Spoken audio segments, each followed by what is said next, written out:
Reaper, the fierce commander of Blackwatch turned ghostly enigma of Talon. With some of the highest burst damage in the game, Reaper has always filled a specific role in team compositions. Recently, Reaper hasn't been looking so hot topic, being seen as one of the weaker DPS picks. But was Reaper always the exiled edgelord we know today? This is the history of Reaper in competitive Overwatch. In this video, we'll be discussing hero usage in Premier level Overwatch tournaments during each competitive season since the game's official release.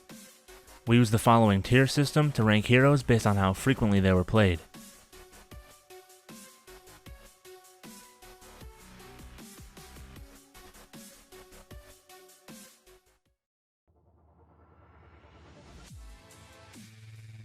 Back in Season 1, there were a select few members of the Overwatch cast that took up almost all of the playtime in pro tournaments.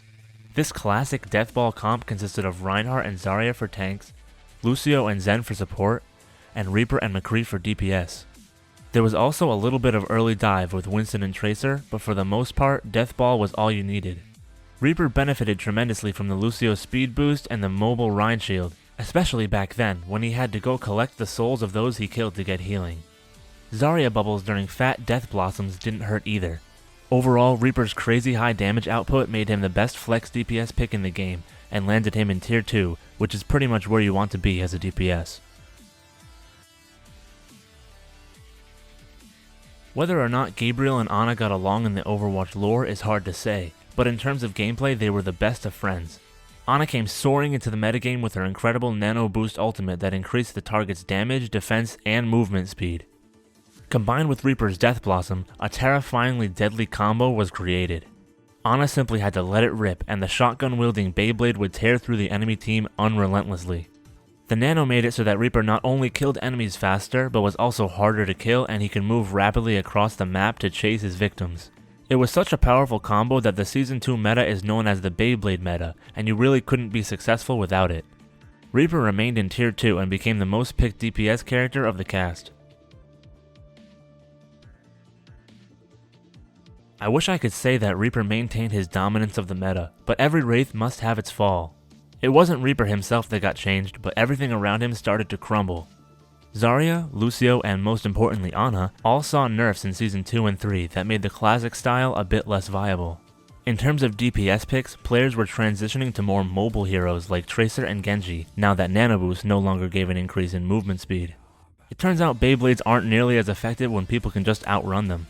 Ana found new partners to use her ult on, including Reaper's arch-rival, Soldier 76.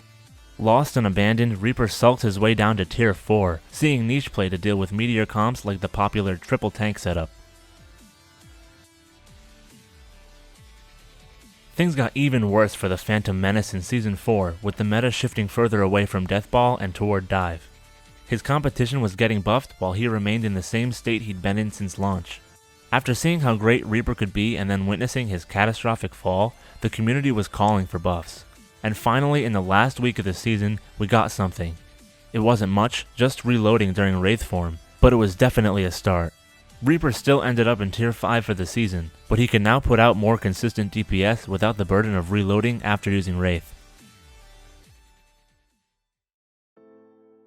The big change for Reaper came in Season 5 when his orbs were removed in favor of a lifesteal ability that gave him instant healing when dealing damage. This gave him an increase in survivability since he didn't have to hunt down the orbs to stay alive. In turn, it made the hero less reliant on his supports and more able to take fights independently. Reaper's independent style was made even more viable when Shadowstep's volume was reduced to allow for sneakier flanks. These changes saved Reaper from extinction and brought him back up to tier 4. We're lumping Seasons 6 and 7 together because for the most part, it was the same story for Reaper. The ghostly commander enjoyed a steady bout in tier 4, filling the role of hard countering Winston, who was the main tank of choice for the new dive meta. There were really no changes in either season that affected Reaper's playtime in any significant way. The omnipresence of dive gave him a niche to fill in counter comps, but there were enough options that he wasn't a necessity. Not to mention he's terrible against the new and improved Mercy, who loves to stay in the air and out of death's reach. Typically, you would just see dive countered with more dive, and despite being more independent, Reaper couldn't keep up with the tanks well enough to make the cut. In the middle of Season 8, Reaper's Death Blossom received a small change that made him only slightly stronger. The ultimate now targeted enemy heroes behind barriers, meaning his shield break potential increased a bit. Before, if the whole team was behind a barrier, the ult would basically do nothing, but now he could burst down barriers quickly to set his team up for a winning fight. Reaper remained in Tier 4 this season, seeing only a marginal increase in playtime. The situation we saw with Reaper throughout Season 9 shows exactly how polarizing the Mercy meta really was. As we discussed in our Mercy video, at the end of the last season Mercy got nerfed, and then this season Brigitte came into play. Meanwhile, Reaper got his biggest buff to date, aside from maybe the self-healing changes. First, he gained reload during his ult, similar to how his guns reload when he uses Wraith form. And second, speaking of Wraith form, the ability got reworked to increase Reaper's movement speed and allow the player to cancel at any time in the duration. This meant a lot of things for the hero. Now he could get up to 32 shots from his shotguns without ever seeing a reload animation. And more importantly, it added a lot of skill to the hero in terms of canceling Wraith at the perfect time to outplay your opponent. In spite of all this seemingly good news for Reaper, his playtime actually decreased slightly, and he once again stayed in Tier 4. This can only be attributed to the omnipresence of Mercy, who Reaper just can't stand up to. Well, maybe it just took a season for everything to settle? Well, no. It just kept getting worse for Reaper.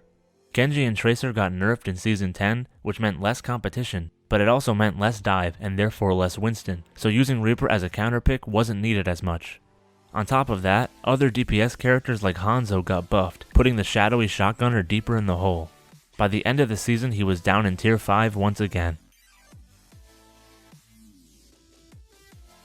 And just like in every fairy tale, there's no happy ending for this evil villain. Reaper didn't get any help in Season 11 and he fell to his lowest point in history, near the bottom of Tier 5. It just didn't make sense to play Reaper when almost all of the other DPS characters could consistently perform better than him. With the game becoming more and more about high mobility heroes, Reaper just couldn't keep up. He'll most likely need a rework or a major meta shift to bring him back into relevance. And that's where we are today. Reaper's story through the history of Overwatch is an ode to his experience in the lore. He began his journey as a highly respected and powerful member of the team, only to crash and burn, becoming a shadow of his former self. Perhaps in the future we'll see him rise from the ashes and bring death to all who stand against him, but as of now Reaper is at an all-time low. Still, we can't forget those days back in Season 2, when he was part of one of the most powerful combos in the history of Overwatch. Thank you so much for watching. If you enjoyed this video and want to see more history of Overwatch, hit that thumbs up button. This is a bi-weekly series releasing every other Tuesday, so be sure to subscribe and hit the bell to never miss an episode. Vote for which hero's history you'd like to see next in the comments below, and email us your own highlights to get featured in a future video. And don't forget to follow our social medias for updates on everything Dubcats. Thanks again for watching guys, and I'll see you in a couple weeks.